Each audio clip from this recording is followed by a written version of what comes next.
Assalamualaikum warahmatullahi wabarakatuh. Salam sejahtera untuk kita semuanya. Om Swastiastu, Namo Buddhaya, salam kebajikan. Baik, senang banget ya hari ini kita bisa berjumpa kembali dalam sebuah program yang didedikasikan untuk sobat kami. Sobat kami ini adalah sobat keamanan informasi ya. Jadi disingkatnya sobat kami. Kami artinya keamanan informasi. Jadi ketika saya menyapa para partisipan dengan sapaan sobat kami, itu artinya adalah sobat keamanan informasi. Nah, acara spesial ini merupakan persembahan dari Dinas Komunikasi Informatika dan Persandian Kota Yogyakarta yang bekerja sama dengan Sarana Infotekno Mitra Solusi. Dan program spesial ini merupakan program spesial Digitalk sesi yang ketiga atau seri yang ketiga. Nah, perlu saya sampaikan kepada sobat kami semuanya bahwa acara kita ini adalah gelar wicara sobat kami Digitalk seri yang ketiga dengan tema mendunia dengan karya. Boleh kita berikan tepuk tangan untuk kita semuanya? Pertama-tama tentu saja terima kasih untuk kehadiran semua partisipan ya, dan saya yakin nanti semakin sore akan semakin banyak yang join, mudah-mudahan demikian. Kemudian juga saya ingin menyapa dan berterima kasih untuk para pemirsa di YouTube channel Pemkot Jogja yang saat ini juga sedang secara live Zoom kita ini disiarkan atau streaming ya di YouTube channel Pemkot Jogja. Dan terima kasih juga kepada narasumber. Ada 2 narasumber hari ini akan bersama-sama berbagi inspirasi kepada kita.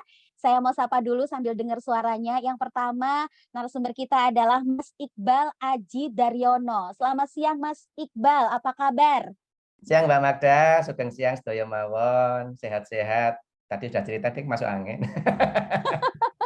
Cepat sembuh ya Mas Iqbal. Iya, sambil nyanding segelas jahe serai kayaknya ya. Biar badan rada anget dan cepat sembuh ya. Oke, terima kasih. Saya juga, dan saya kenalin dulu ya, Mas Iqbal ini siapa? Mas Iqbal ini seorang pengarang buku atau penulis buku, dan beliau asli Jogja, wajahnya ini banget ya, pribumi banget wajah beliau. Walaupun pernah sekian tahun tinggal di Perth, Australia untuk mendedikasikan peran sebagai ahli delivery ya, dan beliau ini juga mencatatkan diri selain sebagai menulis buku ya, banyak buku, beliau juga seorang konten kreator. Beliau juga seorang speaker alias pembicara di sejumlah media baik online maupun offline ya, media cetak, elektronik beliau ada berseliweran ya. Kemudian beliau juga pribadi inspiratif yang hari ini secara khusus diundang untuk berbagi bagaimana beliau bisa mengikuti perubahan zaman ataupun bisa merespon semua perubahan ini menjadi sebuah kesempatan untuk mendapatkan profit atau cuan. Nah, seperti apa nanti ceritanya kita simak dari Mas Iqbal. Nah, yang kedua saya juga ingin menyapa pembicara kita yaitu Pak Ikhwan J. Prasetyo. Beliau adalah trainer UMKM digital sekaligus tim dari Infotekno. Salam jumpa Mas Iwan atau Pak Iwan. Salam jumpa Mbak Magda. Sehat ya? Alhamdulillah sehat, masih kuat lari. Wes, just. Coba saya tanya dengan sahabat saya yang satu ini ya, apakah beliau masih kuat lari nih ya Pak Keli ya? Lari dari kenyataan atau lari dari tanggung jawab? Oh tentu tidak. Ya, masih. Meskipun harus juga kemudian kadang-kadang lari dari pas ngomong lari dari kenyataan langsung nge-lag loh sinyalnya loh. Ya iyalah, kepala dinas Kominfosan sinyalnya bisa diatur sendiri waktu ada kalimat yang nggak gimana langsung di-mute sendiri, sinyalnya hilang langsung nge-lag ya. Baik, saya perkenalkan dan sambut juga beliau adalah Kepala Dinas Kominfosan di Kota Yogyakarta. Siapa lagi kalau bukan Bapak Ignatius Trihastono MM. Salam jumpa Pak Keli alias Pak Trihastono. salam jumpa Mas Iqbal, Mbak Magda, Mas Iwan, dan teman-teman semuanya. Sehat ya Pak, udah lari berapa kilo hari ini? Saya tadi pagi baru pemanasan, Pak. Ya. Lari di tempat. Ketahuan ya. Pemanasnya lari di tempat sambil duduk lagi larinya ya. Kreatif memang Bapak satu ini. Kemudian selain ada Kepala Dinas Kominfosan, tentu saja kita juga hari ini ada bersama dengan Bapak Kepala Bidang Persandian dan Telekomunikasi. Boleh saya sapa sebentar. Bapak satu ini nggak pernah absen dari kegiatan Digitalk ya. Bapak Tri Haryanto MT. Assalamualaikum Pak. Waalaikumsalam Mbak Magda. Mohon izin Pak Kepala Dinas, Mas Iwan, Mas Iqbal, izin bergabung. Oke, baiklah. Terima kasih sudah mengajak teman-temannya untuk join di acara ini ya Pak Tri ya. Siap. Siap.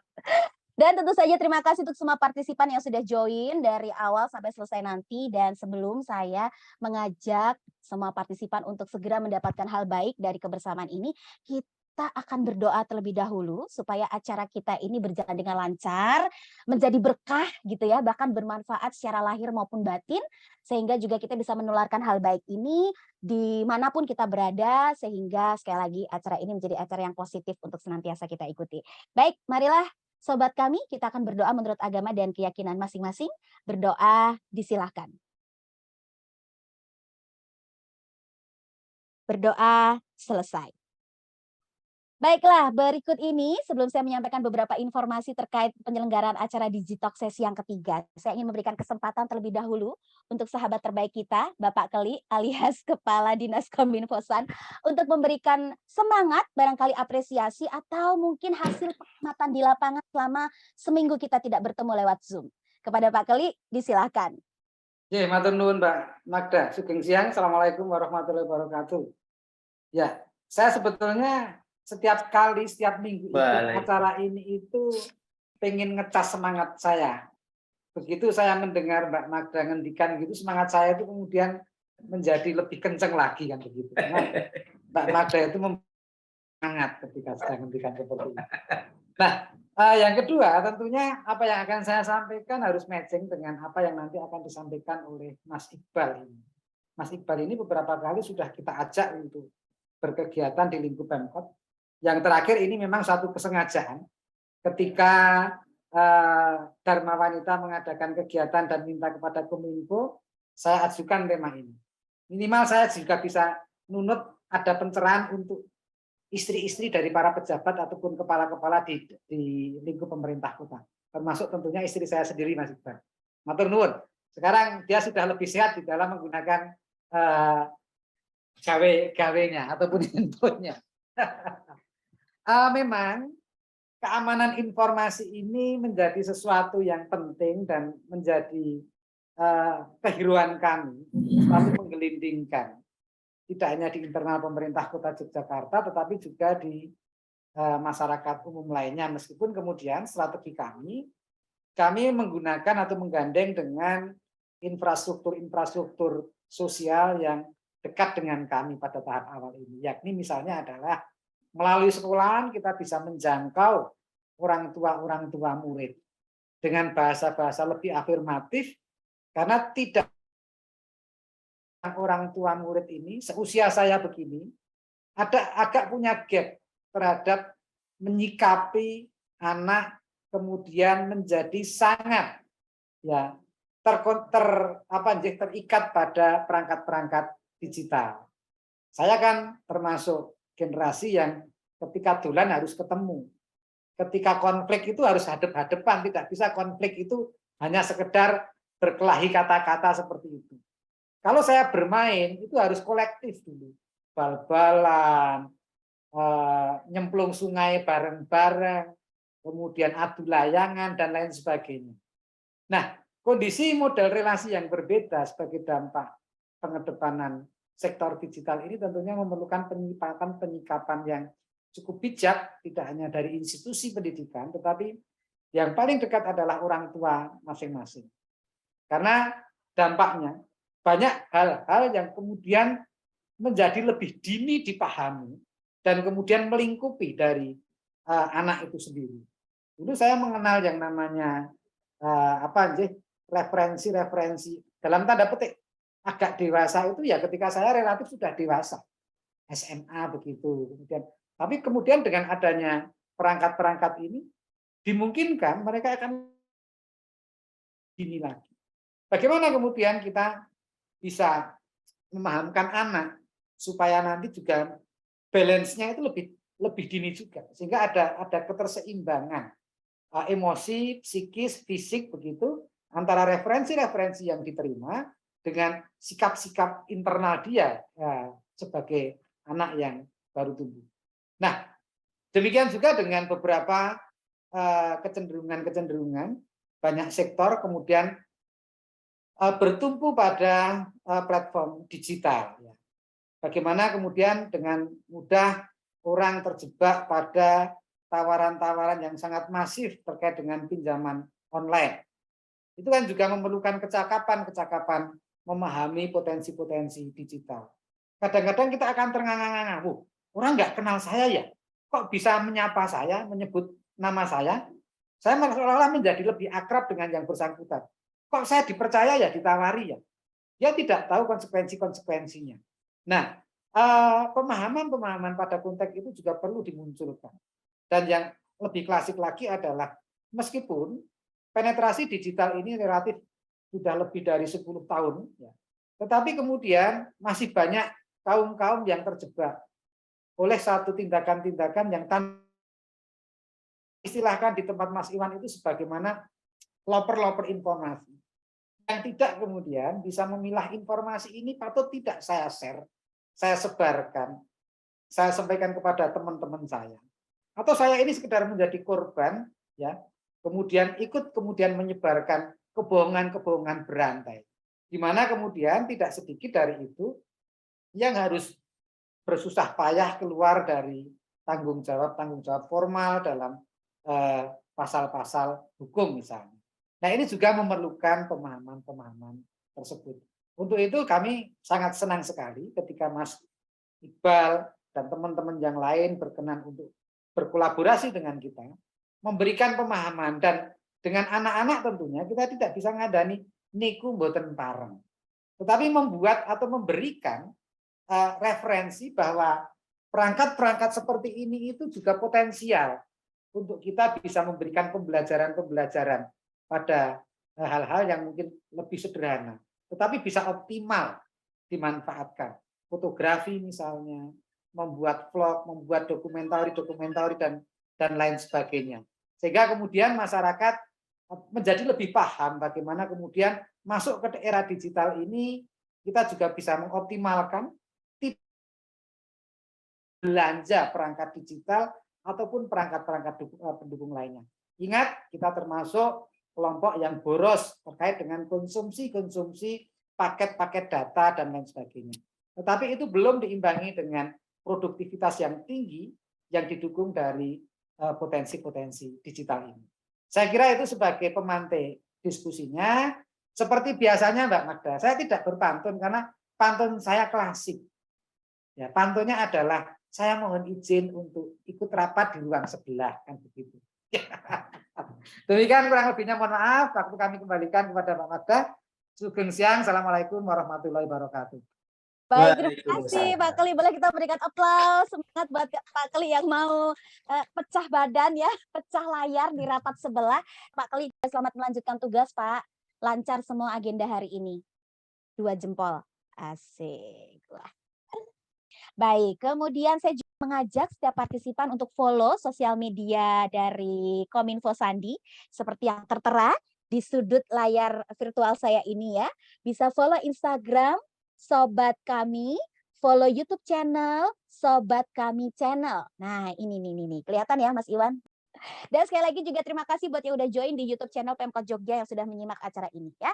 Kalau begitu, saya akan menyampaikan nanti untuk Mas Iqbal, mohon bisa berbagi kesempatan presentasi untuk Mas Iqbal nanti 20-30 menit ya Mas ya.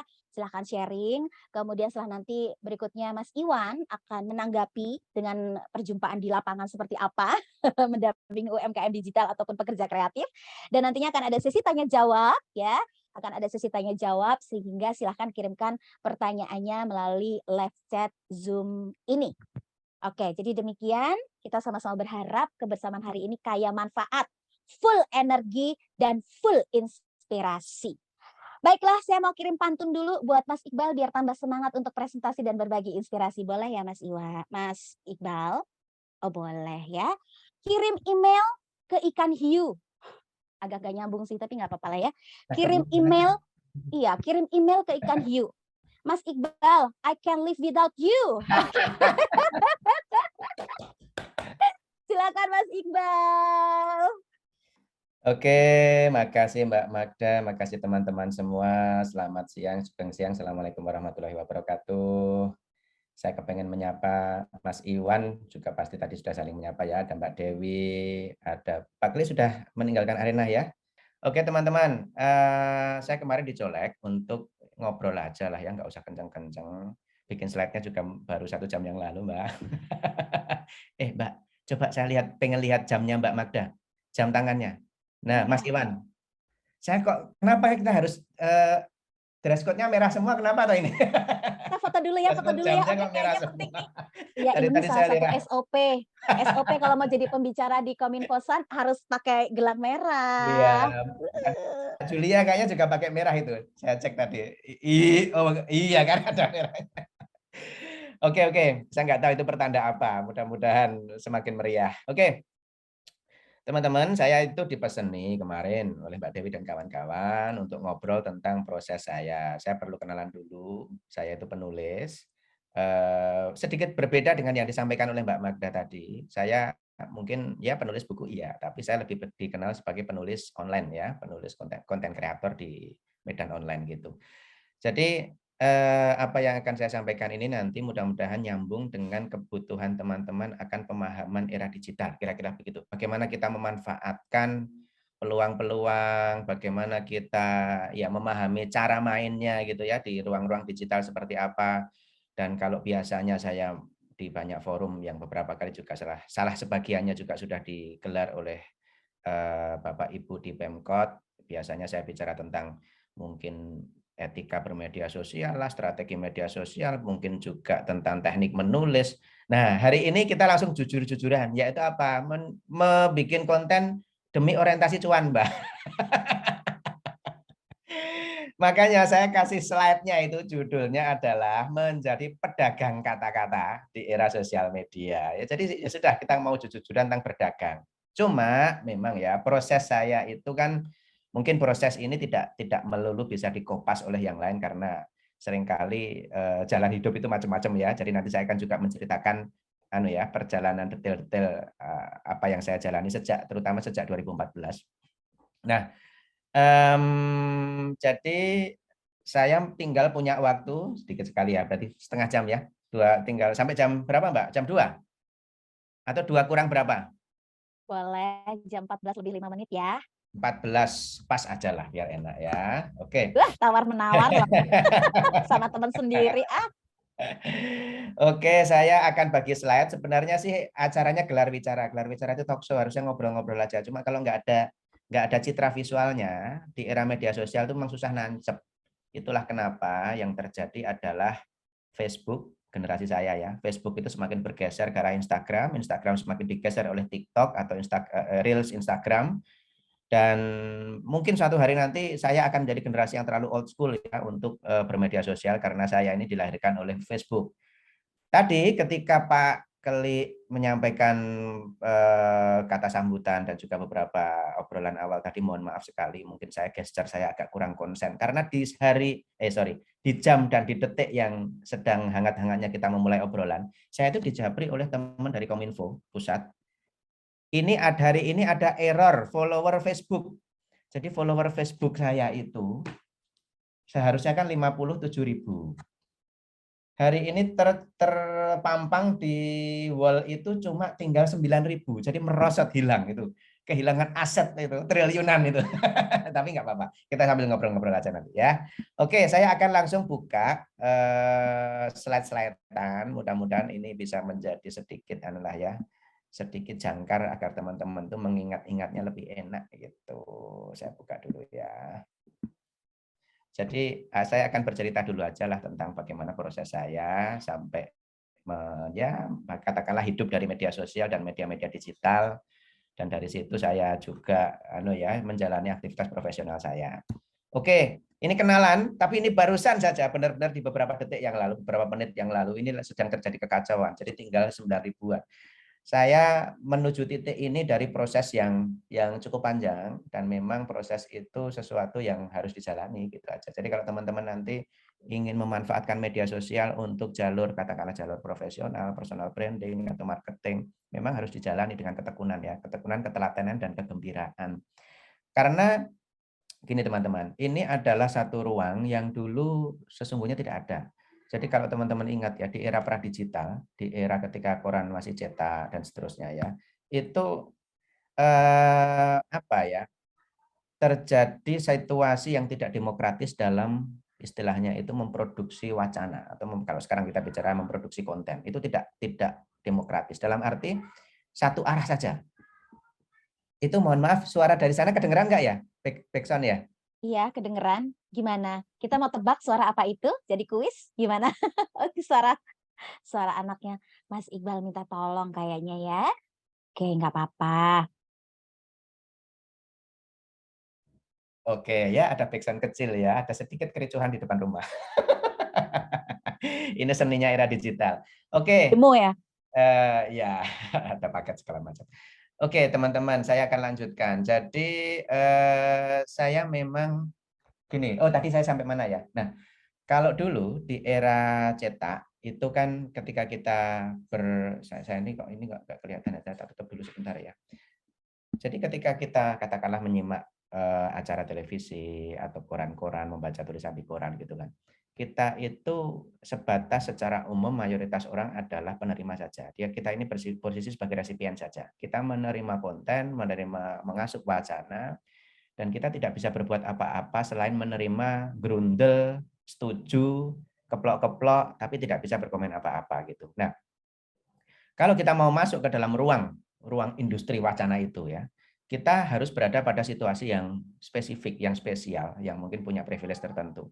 Kita misalnya menulis, mengirim ke koran, harus ada persaingan yang kenceng, yang ngirim tulisan ke Kompas itu bukan cuma 1-2 kali, tapi 20-50 kali baru keterima. Kita harus punya gelar tertentu gitu ya. Apalagi kalau masuk TV, wah masuk TV sudah persaingannya luar biasa gitu.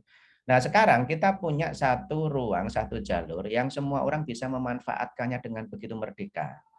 Dan siapapun bisa menggunakannya. Mulai seorang profesor yang mungkin kekuatan wacananya luar biasa sampai orang yang seumur-umur tidak pernah baca buku. Itu bisa memproduksi wacana sebebas-bebasnya. Nah, saya tidak akan bicara tentang efek negatif ataupun positif ya. Saya akan kembali kepada soal cuan. Itu adalah semua itu sayang sekali kalau tidak kita manfaatkan sebagai jalur kita dalam membentuk segala hal ya. Mulai personal branding, profesional branding, sampai ke persoalan misalnya kita jualan, marketing, dan sebagainya. Karena tidak ada yang mengontrol kita di situ bahkan ya. Hampir ya, saya katakan hampir tidak ada yang mengontrol kita di situ. Kita bisa memproduksi konten sebebas-bebasnya dan banyak sekali yang sekarang ini masih belum begitu mungkin menyadari tapi belum cukup memanfaatkan peluang tersebut. Nah, saya akan cerita tentang bagaimana saya tanpa sadar sebenarnya pada awalnya itu memanfaatkan peluang itu. Jadi ceritanya, saya ini generasi yang pertama kali kenal dengan media sosial itu ya Friendster ya. Cuma Friendster waktu itu masih kita anggap sebagai mainan dan memang dia berakhir secara mengenaskan sebagai mainan. Sampai kemudian Facebook muncul, Twitter di Indonesia tahun 2010-2011 itu awal-awal Twitter ya ramai sekali ya. Saya waktu itu main Twitter juga dengan hampir kayak kecanduan, tapi follower masih sedikit sekali. Saya main BlackBerry, waktu itu kalau ngetik pakai BlackBerry itu bisa sampai sambil pakai satu tangan sebelah, tik gitu ya. Karena kan HP-nya sudah QWERTY ya, tapi pokoknya tombolnya enak sekali buat main satu tangan. Sampai kemudian ini satu hal yang tidak bisa dikopas kalau ini. Mbak Zurada, mohon ya. Jadi pada akhir 2013 kebetulan istri saya sekolah, Mbak Magda ya. Istri saya keterima sekolah. Saya itu sekolah doktor ya. Saya menikah 2006. Kok malah lupa ya. Ini bahaya ini. Saya menikah 2006 bulan April. Nah, bulan Agustus itu istri saya langsung keterima master di Norwegia. Saya nggak mau ikut. Jadi saya kembali perjaka waktu itu. Jadi saya menikah setelah 4 bulan menikah, terus saya ditinggal sekolah master. Saya nggak mau ikut. Karena saya nggak mau ikut di tahun 2006 itu. Maka tahun 2013 saya tidak punya alasan lagi untuk tidak menemani. Akhirnya saya menemani, saya meninggalkan bisnis saya dan seterusnya ya. Dan sampai di sana, saya hampir 2 bulan saya nggak punya kerjaan. musimnya juga akhir musim dingin, saya kedinginan sekali di sana. Saya itu paling nggak tahan dingin dan penggemar kehangatan ya. Jadinya ketika di sana saya kedinginan dan dibelit kemiskinan, jelas ya nggak ada pemasukan itu ya. Istri dapat beasiswa tapi beasiswa dikti yang hanya mengcover dirinya seorang, bukan mengcover keluarga. Terus kemudian saya apply lamaran pekerjaan sebagai apa? Sebagai tukang sapu, sebagai cleaning service. Wih, itu sampai 25 kali saya hitung ya. Jadi hampir kayak fresh graduate kirim lamaran ke Jakarta gitu. Nggak ada yang diterima sampai kemudian tiba-tiba saya ada teman menawari, mau nggak kamu jadi sopir truk gitu. Nah, mau nggak jadi sopir truk. Nah, di saat yang itu, saat hari-hari itu kebetulan itu di sana itu orang nggak pakai BlackBerry, pakainya itu Samsung Android. Dan di sana itu ketika saya pakai BlackBerry, jadi kayak kelihatan antisosial. Jadi benar-benar kayak mengenaskan. Akhirnya saya ikut di sana ada plan ya, ada kayak kredit ya, pakai HP Samsung Plus paket datanya gitu. Nah, saya pakai main Twitter itu nggak asik, Mbak. Nggak enak banget itu, nggak bisa cepat. Twitter kan ritmenya kencang sekali. Nah, terus akhirnya ketika main Android, saya balik ke Facebook. Nah, baru saat balik ke Facebook itu, di saat yang sama, akhir 2013, Facebook itu membuka laman postingannya itu, kolom postingannya itu menjadi tulisan yang bisa panjang. Dulu ingat ya, dulu pendek sekali, makanya namanya status. Iqbal is misalnya reading book, misalnya gitu kan, cuman kayak gitu, makanya dulu istilahnya status ya. Belakangan baru dipanjangin sampai kita bisa menulis sangat panjang seperti sekarang ini. Awalnya adalah akhir 2013. Nah, saya mulai main Facebook hari-hari itu, hari-hari pengangguran itu, sampai kemudian ada yang nawari saya jadi sopir truk di sana. Ketakutan, takut saya ya. Kenapa? Seumur-umur belum pernah nyopir truk. Di sana itu nyetir mobil biasa saja, mobil ya semua orang pakai mobil di sana, mobil sangat murah. Itu setiap hari saya diklakson, diomeli orang karena peraturannya agak beda ya. Mohon maaf itu sampai kadang orang sana lebay sekali ya. Stupid driver gitu-gitulah. Itu sampai stres, mending dikena tilang sebenarnya secara psikologis ya, mending kena tilang daripada diomeli sampai sebanyak orang itu ya. Saya takut sekali ditawari mau nggak jadi sopir truk. Saya bilang oke gitu kan. Istri saya sampai sebelum saya mulai kerja itu ya, 3 malam itu kelisak-kelisik bangun tengah malam. Beneran Pak, wani tenan po gitu ya. Wani tenan po. Seumur menyepir truknya, truk bukan truk besar ya, truk engkel kayak truk ukuran Indonesia itu ya. Tapi kan ya truk gitu. Terus tanya, tenan po wani gitu kan. Saya tetap bertekad berani. Alasan saya satu, jelas tidak ada opsi lain. Ya opsi sih bisa nunggu ya. Tapi ada alasan kedua Mbak Magda. Ini yang alasannya menggelikan. Saya berpikir kalau saya jadi sopir truk di Australia, ini kayaknya bagus buat konten. akan ada banyak sekali hal yang saya ceritakan. Wah, nah, tukang sapu itu kerjanya malam, habis kantor.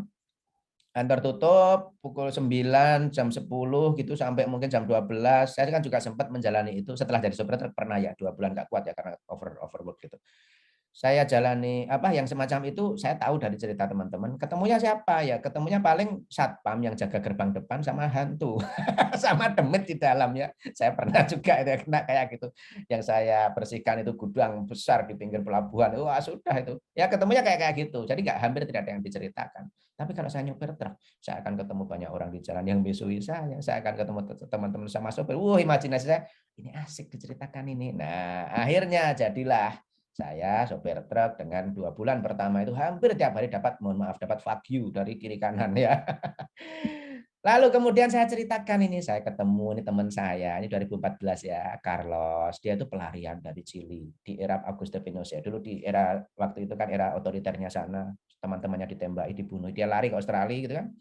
Dan saya ceritakan kayak gini. Saya ceritakan bagaimana, ini imajinasi ya, bagaimana ini mohon maaf ya, ini capture-nya tadi saya potret langsung saya posting agak jelek. Nah, saya ceritakan bagaimana ketika saya datang ke satu kota, belum tentu kalau teman-teman nanti ke Perth, kota saya Perth ya, itu kita akan melihat satu pemandangan yang sama. Kenapa? Karena posisi saya lebih tinggi kan, ini tinggi banget ini kan posisinya di atas mobil yang lain gitu. Tapi saya juga menceritakan bukan cuma soal keaustraliaan, bukan cuma soal nyopir truk, tapi saya juga cerita tentang anak saya. Ini menceritakan masa kecil saya yang jauh dengan bapak saya, nggak begitu dekat gitu ya. Tapi sekarang di Australia itu saya ya bisa banyak bermain dengan anak saya cerita tentang meninggalnya bapak saya, ini dan seterusnya ya.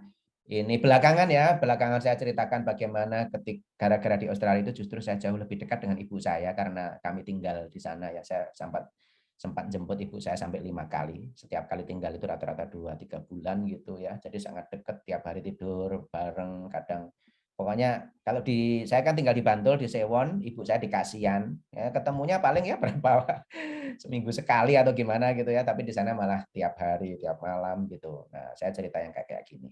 Apa pentingnya ini saya ceritakan? Saya ceritakan poin-poin kayak tadi ya. Jadi, ketika saya cuma senang bercerita begini, belakangan saya baru tahu bahwa inilah hal-hal semacam inilah yang merupakan konten yang kompatibel, yang cocok untuk alam pikiran manusia era digital. Kenapa seperti itu? Nah, belakangan lagi, baru sekitar tahun lalu saya menemukan teori ini. Ini teori yang dirumuskan oleh namanya Profesor Jonah Berger dari Universitas, kalau tidak salah, Pennsylvania. Jadi dia itu meneliti sekian ratus ribu postingan viral di media sosial dan menemukan bahwa ini ya contagious writing catch on ini ya. Jadi unsur-unsur inilah yang membuat sesuatu itu menarik bagi banyak orang. Jadi ada social currency, pendek kata ada value-nya lah ya. Jadi kalau Anda menulis postingan, itu kok isinya hanya menceritakan diri Anda sendiri tok tanpa value, itu orang tidak akan tertarik. Kan cuma isinya sambat toh, nggak menarik. Atau cuma cerita bucin-bucinan gitu ya, itu orang nggak akan terlalu tertarik. Tapi misalnya ini saya memang menceritakan diri saya sendiri, tapi kemudian menceritakan bagaimana membangun kedekatan dengan anak, ini membangun kedekatan dengan ibu, ini menceritakan nostalgia saya dengan almarhum bapak saya, perasaan bersalah saya, dan seterusnya. Ini tentang bagaimana saya berusaha menjadi bapak yang bagus dan bapak yang baik ya, dan ada beberapa poin yang mungkin bisa diambil oleh banyak teman yang lain. Tahun 2014 saya di-share 14 kali, ini sudah merupakan sesuatu yang untuk saya istimewa. Belakangan saya sudah sampai segini ya, ini belakangan. Itu ya. Ini jelas kalau ini ada value-nya adalah tentang kemanusiaan dan lain-lain, tentang bagaimana orang-orang para imigran itu berlarian ke Australia dan bertahan hidup di sana. Teman saya banyak dari Afghanistan, Kongo, Rwanda dan sebagainya ya. Nah, semua itu ada value-nya, ada story-nya, ini ya, ada cerita. Dan cerita itu rata-rata dengan story itu kita membangun emosi.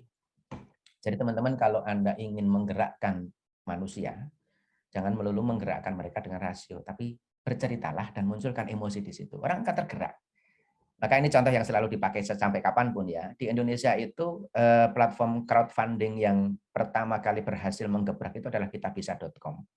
Dan mereka itu selalu memunculkan konten mereka itu dengan cerita. Misalnya menceritakan sosok seorang tukang beca, seseorang yang spesifik ya dengan nama tertentu gitu.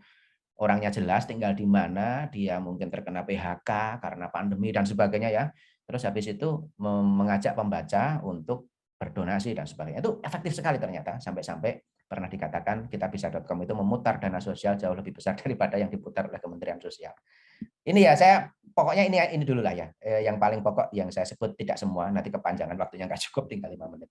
Nah, sampai kemudian 2014 awal itu ya, itu kalau ini faktor luck ya, muncul mojok.co. Kalau teman-teman tahu ya, ada media mojok.co. Saya tutup dulu, saya nggak lihat wajah semuanya itu nggak marem ya. Oh, ini talk show ya.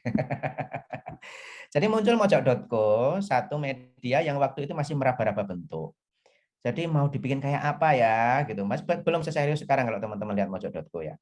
Jadi dulu pada awalnya itu pemretnya waktu itu masih ya mungkin tulisan-tulisan receh nggak jelas gitu. Terus tiba-tiba dia kontak saya, Mas mau nulis di mojok.co gitu. Nulis kayak apa gitu. Ya kira-kira kayak status Facebooknya sampean gitu. Dia bilang kayak gitu. Jadi oh ternyata dicocoki. Nah baru kemudian belakangan saya nulis di mojok.co itu bukan lagi sekedar bercerita, tapi analisis sosial dan sebagainya, tapi dengan gaya media sosial. Jadi ngobrolnya ngoceh, ngawur, cekakaan, dan seterusnya, tapi membahas sesuatu yang serius. Maka yang akhirnya kemudian membuat saya ramai sekali, itu adalah tulisan saya yang belakangan kemudian dipilih jadi tulisan terbaik ya waktu itu ya. Surat terbuka kepada pemilih Jokowi sedunia. Ini mohon maaf ya, nggak usah dibawa ke politik, tapi saya kasih contoh aja karena saya mohon maaf ya teman-teman, santai aja ya. Saya waktu 2014 itu sempat deklarasi Jokowi waktu di Australia sama saya itu yang nggak kuliah satu-satunya, tapi saya punya teman tongkrongan anak-anak PhD gitu. Ayo bikin gini ya buat rame-rame. Itu masuk kalau teman-teman cari di Tempo Kompas masih ada itu beritanya. Orang langsung tahu, wah ini Jokowi ini. Wah, rame kayak gitu. Tiba-tiba ketika Jokowi akhirnya dilantik, dia mengangkat itu ya, orangnya Nasdem untuk jadi apa? Jaksa Agung itu ya. Saya menulis dan saya mengkritik habis-habisan Jokowi. Tidak habis-habisan ya. Saya mengkritiknya dengan bercanda. Tapi saya bukan mengkritik Jokowinya. Tapi saya bilang kepada pendukung Jokowi, wah habis ini kita mungkin akan pada harus banyak ngemil tomat, habis banyak minum air putih. Karena ya sudah, hak ini privilege-nya, bukan privilege ya. Takdirnya kelompok yang memenangkan pertarungan yang nanti habis ini akan dibully habis-habisan ya siapa aja. Enak sekali yang kalah dan seterusnya. Silakan nanti kalau ada masih ada itu ya. Itu karena pertama kali ya, jadi seorang yang memang tercitrahkan sebagai pendukung Jokowi, levelnya waktu itu sudah diklaim sebagai luar negeri gitu ya, terus tiba-tiba mengkritik Jokowi. Kalau sekarang ada yang bilang, Mas, mbok nulis lagi surat terbuka untuk pendukung Jokowi sekarang. Ya sekarang saya sudah jadi orang kesekian miliar yang mengkritik Jokowi. Kalau dulu saya orang pertama gitu kan. Saya pendukung Jokowi yang menulis secara terbuka dan itu pertama. Ya sudah rame, viral, sampai servernya Mojok itu down, jebol. Kenapa? Yang ngeklik, nge-like, yang buka itu sampai 2,5 juta orang. Seluar gitu. Sampai andai dia tidak down, pasti mungkin sudah 5 juta. Itu ceritanya. Sampai kemudian terus saya sering nulis di Mojok. Akhirnya media lain pada minta ya, ada Kumparan, Geotimes, Detikcom gitu. Nah, Detikcom sejak 2016 meminta saya, sebenarnya bukan cuma Detikcom ya. Kumparan, Geotimes, Detikcom pada satu waktu bareng-bareng meminta saya menulis setiap seminggu satu kali, mingguan ya. Jadi dalam sebulan saya menulis 12 tulisan gitu rata-rata. Seharusnya, tapi idenya nggak ada. Jadi yang saya tekuni cuma di Detikcom 2016 November dan berakhir Januari 2022. Kenapa berakhir? Karena Detikcom ganti Pemret dan Pemretnya itu pelit. Mudah-mudahan nanti dengar. Jadi nggak ada lagi honornya. Tapi nggak apa. Tapi memang itu kewajaran. Kenapa? Karena sekarang ini media-media itu memang terengah-engah. Mereka nggak dapat iklan. Kenapa nggak dapat iklan? Iklannya sudah direbut oleh siapa, teman-teman? Ruang iklan itu sudah direbut oleh, nggak kelihatan fotonya ya, orang di depan saya ini, Deddy Corbuzier dan kawan-kawan, dan juga selebgram. Tadi katanya dia sebut Mbak Farah Diva tadi selebgram katanya. Nah, salah satunya direbut oleh teman-teman endorser gitu. Jadi kalau dulu itu salah satu standar dunia periklanan di Indonesia itu konon adalah industri otomotif. Jadi kalau katanya sampai hampir ya mungkin separuh lah 50% uang iklan itu di industri otomotif. Kalau dulu ada launching produk baru, ada mobil keluaran Honda terbaru misalnya, yang diundang adalah 50 wartawan misalnya. Sekarang cukup 3 YouTuber, salah satunya Ridwan Hanif itu kalau itu sudah beres itu. Jadi koran-koran media itu sekarang sedang mencoba mencari bentuk baru. Ya, gitulah ya, saya kasih gambaran kenapa saya berhenti di Januari 2022. Oke, saya nanti akan langsung ke rumus-rumusnya ya. Karena itulah yang akan menjadi value bagi teman-teman. Kalau sekedar saya cerita diri saya sendiri, nggak ada value-nya buat teman-teman. Jadi ini, dari cerita-cerita itu terus kemudian saya bukukan ya. Ini saya bukukan, saya tambahin lagi, saya perdalam. Buku saya cukup laris ya, laku hampir 5.000 eksemplar. Terus dari situ, nah ini tulisan-tulisan saya di Detik. Saya menulis setiap hari Selasa ya, jadi total 250 tulisan. Sehingga saya itu lebih dikenal sebagai penulis online, Mbak. Cuma kebetulan memang beberapa itu saya bukukan, nah ini buku-buku saya. Terus karena saya tekun sekali, menulis di Detik itu tidak mudah ya. Artinya yang mendapat kesempatan seperti saya juga tidak banyak. Tapi yang bisa rutin setiap Selasa juga sulit sekali. Saya tiap Selasa menulis ya. Dan karena itulah kemudian, nah kita masuk ke cuan ya. Cuannya jelas ya, ini jualan buku juga bagian dari cuan. Saya bahkan menjual sendiri di lapak Facebook saya yang pada hari ini terancam kehilangan follower itu. Nah, terus ini papanya ini beberapa kumpulan esai saya terpilih ya. Terus satu kali ini terlepas dari kasus yang bertubi-tubi menghantam polisi, saya itu dicari polisi pada bulan Oktober 2021. Saya sedang di Bali waktu itu, saya dikejar sampai sana. Terus diminta nanti ketika di Jogja saya ketemu dengan seorang jenderal gitulah ya, dan seorang jenderal terus sampai saatnya sampai ketika saya sudah ke Jogja, saya ngobrol sama jenderal itu, dan dia bilang, Mas, aku tuh sebenarnya bertahun-tahun baca tulisanmu di Detik loh. Yang diceritakan santai-santai. Ngobrol soal tetangga, teman ngopi, kadang-kala ngobrol soal serius, tapi dengan kerangka obrolan ala kampung, obrolan pos ronda, gitu-gitu. Kebetulan saya tiap malam minggu juga ada jadwal ronda kampung, jadi banyak ide dari sangat kampung lah gitu. Nah, dari situ dia bilang, yang kayak gini itu jarang. Maka mbok nulis kayak gini tapi polisi gitu. Polisi mana? Waduh.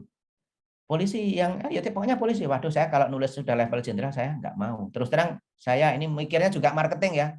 Kalau saya sudah nempel banget ke jenderal, jalur ekonomi saya yang lain pasti akan hilang. Karena saya akan jadi dalam tanda petik anteknya gitu ya. Saya mau nulis tapi polisi bawah. Jadi polisi Babin, Kamtibmas, polisi-polisi lokal gitu kan. Oh ya nggak apa-apa, udah nggak apa-apa, cocok gitu. Nulis di mana? Waduh, kalau nulis di Detik, dia bilang ya di Detik nggak apa-apa. Waduh, Detik nggak boleh. Detik itu ruang saya berpikir merdeka gitulah ya, bukan ruang saya nulis orderan. Tapi nulis di online paling maksimal 5 tulisan selesai. Nah, otak bisnis saya jalan nih. Mbok gini aja, saya bikinkan buku aja. Tapi nanti sebisa mungkin mewakili wilayah Indonesia. Oh ya cocok. Nah, akhirnya saya konsep, dari situ saya keliling Indonesia dari bulan Desember akhir sampai Mei. Jadi saya keliling 20 provinsi dalam 5 bulan. Jadi 1 bulan itu saya keliling 5 provinsi dan seterusnya ya. Tidak usah nanya kita ngomong cuan ya, karena itu tidak usah detail, tapi yang jelas honor saya nulis bertahun-tahun 5 tahun di Detik itu kalah oleh honor 1 buku gitu ya. Jadi, tapi yang mau saya sampaikan bukan soal cuannya saja. Tapi gini teman-teman, ini biar Anda dapat value dari sini ya. Saya menulis, saya posting, itu semua kan ada konsistensi gitu. Jadi kita itu ketika membuat konten, itu konsistensi itu akan membentuk personal branding. Orang akan jadi tahu, oh Iqbal itu bisa nulis. Oh tulisannya santai-santai, kecil-kecil. Oh gojekan-gojekan gitu ya. Oh kadang bisa nulis serius, tapi dengan kemasan yang lebih bisa dipahami oleh banyak orang gitu. Itu dijejalkan terus-menerus lewat apa? Medsos gitu kan. Medsos saya lengkapi dengan di media-media kayak online, kayak Detik, kayak Mojok. Tiap kali Detik juga posting tulisan saya bagi lagi di Facebook, di Twitter, dimanapun saya bagi. Biar apa? Semua orang itu terus-menerus menanamkan dalam kepala mereka, oh Iqbal itu bisa nulis gitu. Nah akhirnya dapat ikannya kan itu. Ikan yang lain banyak sekali. Tadi ada misalnya pelatihan atau saya beberapa kali juga karena saya menulis mungkin tema digital juga ya, karena menulis tema digital saya diundang untuk bicara di banyak forum politik juga ya, tim ses pilpres segala macam-macam lah, itu sudah menjadi bagian dari berkah personal branding tadi gitu. Nah, saya akan berikan sedikit rumusan bagaimana itu semua nanti teman-teman juga bisa menjalankan itu gitu ya. Ini ya. Jadi jurus saktinya begini. Ini tak bikin bahasa Inggris bukan apa-apa. Itu bagian dari personal branding. Seolah-olah jadi kayak teori. Padahal jadinya podo wae. Clear identity itu kan masih identitas yang jelas ya. Jelas orangnya, jangan kok terus nulis nama misalnya Iqbal tak ingin sendiri gitu kan, udah membosankan, itu kan gaya-gaya Friendster ya. Nama jelas. Sekarang ini makanya Facebook juga menuntut nama yang jelas. Medsos sekarang menuntut nama yang jelas. Nama yang jelas, profesi apa dan sebagainya. Lalu konsistensi. Jadi kita itu misalnya begini. Saya menceritakan misalnya tentang skill saya, keterampilan saya di media sosial, itu harus konsisten. Tapi tidak melulu seperti itu. Media sosial itu bukan ajang kok isinya cuma iklan terus, orang akan bosan. Makanya saya juga menuliskan ini, ceritakan daily life, ceritakan kehidupan sehari-hari. Karena apa? Karena model komunikasi era media sosial itu adalah komunikasi antar manusia. Orang itu senang mendengar cerita manusia. Era medsos ini adalah era storytelling. Era ketika kita komunikasi satu sama lain itu benar-benar kayak ngobrol, kayak sama manusia. Beda dengan pra-digital, kita ketemu sosok di TV kita nggak kenal atau kita cuma sebatas mengagumi. Tapi sekarang kita bisa komunikasi. Maka yang efektif adalah menceritakan sehari-hari ini. Lalu frekuensi yang tinggi ini jelas ya, posting, interaksi. Kalau ada orang komen ya dijawab dan seterusnya ya. Jelas ini ya, self confidence. Orang kalau jualan kok sudah nggak pede, itu kerap. Itu pelajaran pahit saya. Ini Mbak Dewi dan teman-teman SMA 8. Saya itu beberapa kali ditolak cewek waktu SMA, itu karena kegagalan personal branding tadi, Mbak. Kenapa? Ketika mendekati itu, ketika nembak misalnya, ya aku tuh cuman kayak gini lah, mungkin kamu nggak peduli. Gitu kan. Nggak ada itu nggak jalan. Anda marketing produk Anda juga gitu, pede. Wah, ini buku paling dahsyat ini gitu misalnya. Enggak kok. Ya, barangkali Anda nganggur, ada waktu sisa, mungkin bisalah tulisan saya Anda baca buat mengisi waktu. Tapi kalau nganggur aja ya nggak ada orang tertarik. Saya beberapa kali melihat gitu, mohon maaf ya, ada orang jualan minuman atau apa. Ya, ginilah jadi orang cuma jualan kayak gini. Mudah-mudahan ada yang jadi nuwun sewu, mohon maaf sekali, bukan maksud kasar, lebih mendekat kepada meminta-minta daripada berjualan. Berjualan lebih percaya diri. Personal branding itu percaya diri, tunjukkan bagaimana kita mampu, bagaimana kita memang membuktikan produktivitas kita. Bagaimana kalau mau Anda jualan produk UMKM atau apa ya, ini barang paling apik gitu kan. Ini madu yang bikin benar-benar greng gitu kan, bukan wah, bukan anu ya. Kadang-kadang tadi ya, ini saya bocorkan tadi pertanyaan Mas Iwan tadi. Kadang-kadang cuma ngomong sekilas saja atau larisin ya Bun. Udah kayak gitu. Jualan kok cuma larisin ya Bun, orang malas. Dan kita harus membuat narasi. Makanya barangnya sama, narasinya beda, packagingnya beda, dia akan menjadi sesuatu yang berbeda. Ini dalam konteks saya jualan diri ya, personal branding, Anda bisa menerapkannya pada jualan Anda yang lain gitu. Itu ya, kalau yang ini sebenarnya nanti bisa kita sambil obrolkan, waktu saya sudah habis. Nah, ini Mas. Ini tadi itu sebenarnya saya itu gini, Mas Iwan tadi nanyain gimana sih kalau mau jualan biar agak beda gitu. Kalau apa saya bocorin sekarang aja.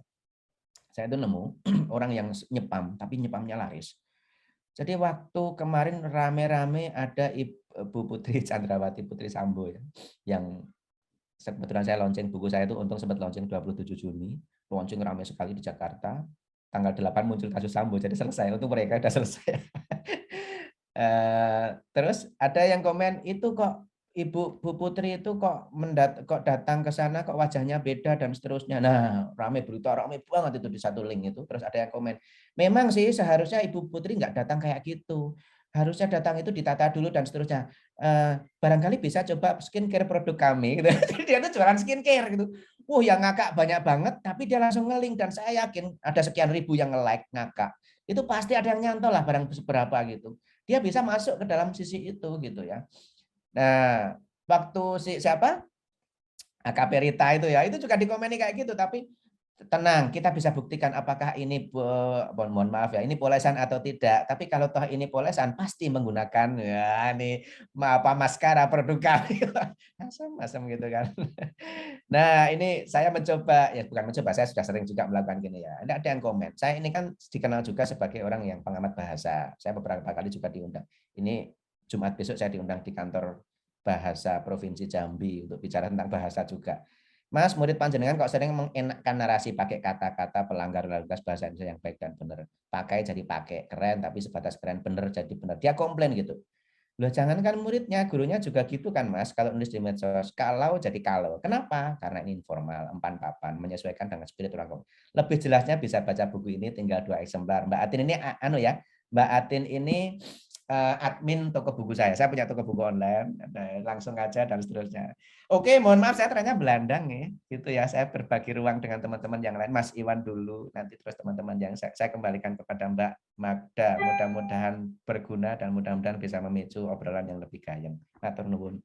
Terima kasih Mas Iqbal, boleh kita berikan aplaus. Oke, boleh minum dulu silakan Mas Iqbal ya, nggak apa-apa minum dulu, agak stretching sebentar gitulah ya, biar nggak fegel-fegel.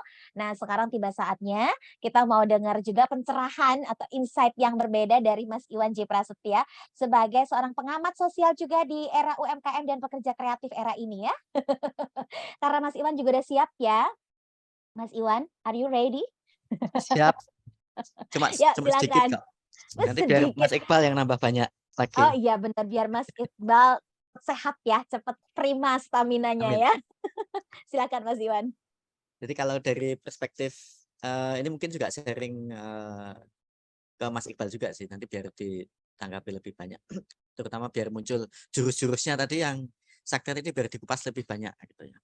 Jadi kalau beberapa kali sharing dengan teman-teman di digital marketing di UKM, tadi kan ada prinsip kalau nggak salah baca ulang tadi itu kan mulai dari 2013-14 ya Mas Iqbal itu merintis awal untuk membangun branding personal karena dalam konteks ini ya, sampai mungkin perlu waktu tidak langsung otomatis kan, istilahnya tidak langsung otomatis bahwa ketika kita membangun branding, dalam hal ini kalau kita analogikan dengan brandingnya UKM atau branding produk kita di jualan produk apapun itu mestinya sih hampir mendekati pola itu ya, pola itu hampir mendekati dengan apa yang di-sharing oleh Mas Iqbal tadi, bahwa ada proses yang harus dilalui dan proses itu butuh waktu, butuh konsistensi. Dan ini memang yang sejauh saya ketahui dan saya ikuti sih dari keluhan atau dari teman-teman itu, pertama masalah waktu. Jadi waktu itu kadang-kadang kan udah kalau bikin anggap aja beberapa kali itu kan ngisi di Bakpia ya, grupnya Bakpia yang bukan yang depan itu ya Mas Iqbal. Kan ada di kota Jogja yang di belakang Malioboro itu Patok itu sebenarnya ada Bakpia yang desanya, kampungnya kok desa. Jadi kampung itu teman-teman di rumah. Jadi rumah itu dengan merek macam ada Yola, ada macam-macam. Di belakang itu ternyata produsen bakpia yang ada di rumah. Dan itu kan juga jalurnya itu kebanyakan juga butuh bantuan untuk jalur penjualannya lewat online. Karena ketika offline banyak dijegat di depan. Di depan itu yang pengusaha besar-besar itulah, bakpia yang besar. Terus mereka beberapa keluhan itu salah satunya itu adalah ngurusi media online untuk jualan itu kadang nggak punya waktu. Waktunya sudah habis untuk membuat produksinya maksudnya. Jadi bikin ini terus harus ngisikan waktu khusus, terus kan butuh konsistensi kan berarti tidak bisa hanya ngupload sekali ya kalau kita bicara ngupload untuk proses marketingnya. Itu yang menjadi kondisi realnya dari kenapa kok misalnya jualan online itu kadang-kadang ada beberapa yang kendalanya. Tapi yang bisa mengorganisir artinya kan kadang di keluarga itu ada anak mudanya, jadi ada yang SMA, kemudian ada lulusan SMA yang masih kuliah, itu biasanya memang lebih maju. Karena yang handle atau yang mengelola media sosialnya atau media jualannya baik di marketplace media sosial itu biasanya kemudian anaknya nih yang menjadi admin dan kemudian memproduksi konten untuk jualannya. Itu kalau terjadi seperti itu memang solusinya jadi ketemu, terus mereka memang bisa lebih konsisten untuk ngisi konten, kemudian bisa konsisten ngisi, dan juga tadi ada kan kita harus responsif ya, berarti dapat feedback dari pelanggan, ada pertanyaan, itu juga pengelolaan operasional untuk merespon mengelola itu sebagai admin itu juga bisa lebih lancar kalau ada petugas atau orangnya sendiri yang. Tapi kalau yang jadi satu misalnya ya yang megang ya ibunya itu ya masak, akhirnya mengolah produknya, kemudian ya kulaan, artinya golek bahan, pasar dan sebagainya, sampai harus ngisi media sosialnya itu biasanya agak terkendala untuk yang aspek jualan online-nya.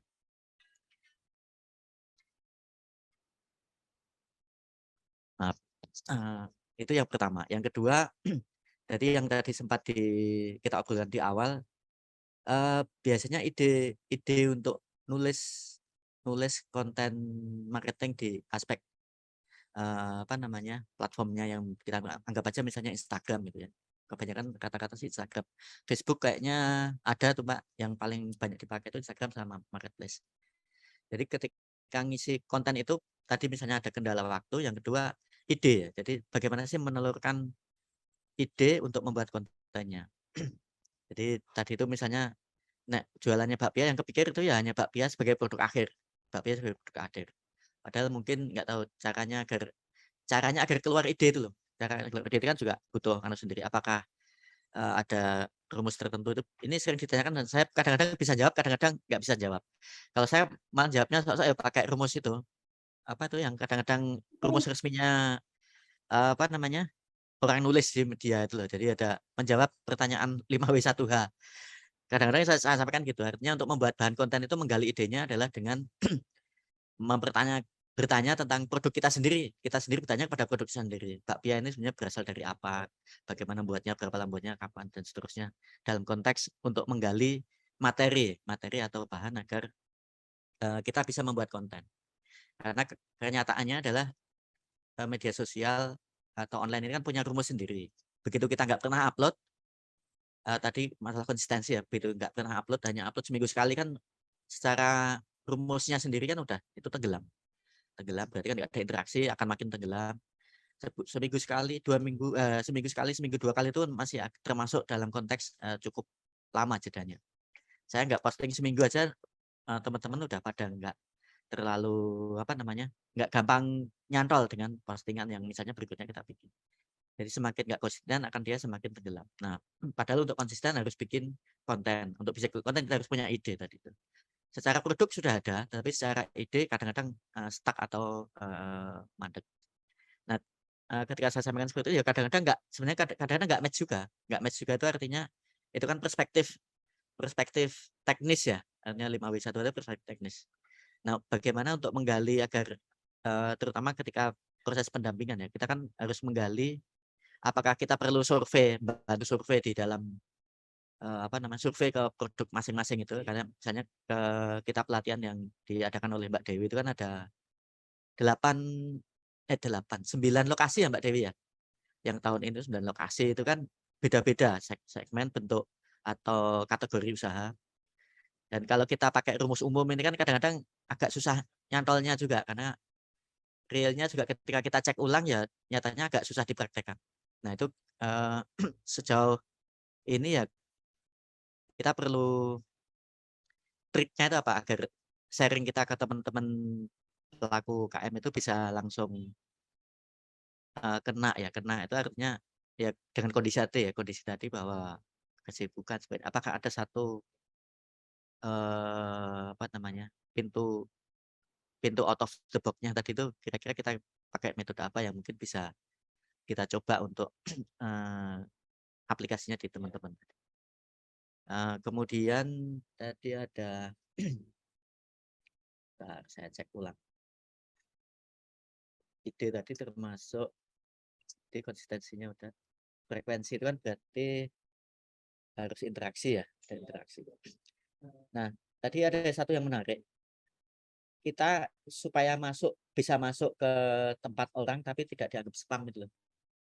Kan kadang-kadang kalau orang lagi ngobrolin tentang ini kan ide tentang numpang apa yang sedang tren ya. Itu memang penting untuk kita numpangin sesuatu yang sedang ngetren. Nah, pintu masuknya agar itu tidak yang spam itu kira-kira apakah asal kita posting aja ataukah ada satu strategi tertentu yang bisa kita dianggap malah digawe lucu terus banyak yang nyantol gitu ya. Jadi kalau saya jualan bakpia lagi komentar ibu itu yang sering rame itu kan nek gak gadok kan kita jadi gak lucu juga gak lucu ya gimana ya, apakah kita harus mentelengi semua yang dengan itu apa ya kira-kira produkku tak nyantol ya wes produkku tak sisipin di komentar kayak atau apa gitu. Ya, beberapa poin mungkin itu yang perlu saya coba untuk garis bawahi dan mungkin malah ikut saya bertanya tadi. Mudah-mudahan nanti juga ikut dijawab lagi sama Mas Iqbal. Sementara itu Mbak, terima kasih. Baik, terima kasih. Wah ini sebenarnya tanggapan sekaligus cari pencerahan tapi bertanya ya intinya ya. Boleh kita Begitulah. diapresiasi ke Biar Mas nanti Iwan. kalau didawi Mbak Dewi itu bisa lebih bagus lagi. Oke, Mbak Dewi mendahului siapa? Mbak Dewi itu ngebut loh kalau cuma mendahului seneng dia. Iya. Ya menanggapi barangkali nanti ya. Oke, Mas Iwan terima kasih untuk feedbacknya ya. Karena memang feedback itu bisa berupa pancingan ya kira-kira ya. Masuk gerbangnya seperti apa, lingkup kiri, lingkup kanan ya, selingkup-selingkup. Ternyata kita nemu jawaban dan titik terang gitu ya atau tempat tujuan. Baiklah, untuk partisipan yang sudah mengirimkan pertanyaan terima kasih dan alhamdulillah ya. Kita ada waktu kurang lebih setengah jam untuk merespon beberapa pertanyaan ataupun feedback dari partisipan. Sekali lagi terima kasih dan saya perlu infokan link presensi mohon bersabar ditunggu ya. Karena memang kita ini kayak kuliah jadi nanti mendekati menjelang agak akhir baru dibagikan supaya nggak ada mahasiswa yang pulang duluan. Cilah pengalaman ya. Nah, yang sudah menyampaikan pertanyaan atau feedbacknya saya bantu bacain. Oke, saya bacakan dari Mbak Ayu Nurianawati. Ini peserta Digitalk yang sangat setia. Saya salut banget sama Mbak Ayu nih, semangat belajarnya tinggi banget ya. Mbak Ayu menuliskan, terima kasih ya Mas Iqbal, sharing yang disampaikan sangat inspiratif. Saya tertarik loh dengan proses kreatif yang terjadi dalam penulisan karya-karya jenengan. Dari buku-buku yang Mas Iqbal terbitkan, buku mana sih yang menurut Mas Iqbal challenging dalam proses pembuatannya? Kemudian, bagaimana cara menjaga kreativitas dalam menulis? agar bisa membuat karya yang sejalan dengan idealisme penulis, sementara dapat memenuhi selera publik. Dan yang terakhir, pertanyaannya 3 loh Mas Iqbal. Ingat nggak nih Mas Iqbal nih, tadi yang pertama, gimana buku yang challenging, yang kedua buku mana, gimana cara menjaga kreativitas. Lalu yang ketiga, bagaimana cara Mas Iqbal agar memiliki rasa percaya diri yang tinggi dalam menulis. Silahkan. Ceng ceng ceng ceng. Jreng.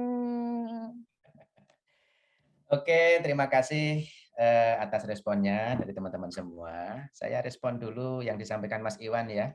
Tadi ada 3 poin juga saya catat ya tentang ini ya, sumber daya waktu maupun SDM, lalu tentang ide, bagaimana ide posting. Ide posting memang nggak gampang ya. Saya kira yang paling sulit memang ide. Ide itu sesuatu yang memang akan muncul sebagai hasil akumulatif dari bukan cuma pengalaman ya, tapi dari referensi gitu kan, referensi terus konsistensi, itu semua akan membangun stimulasi bagi kreativitas. Karena kan ide itu persoalan kreativitas ya, dan seringkali tidak bisa diajarkan secara instan. Anda harus melakukan gitu.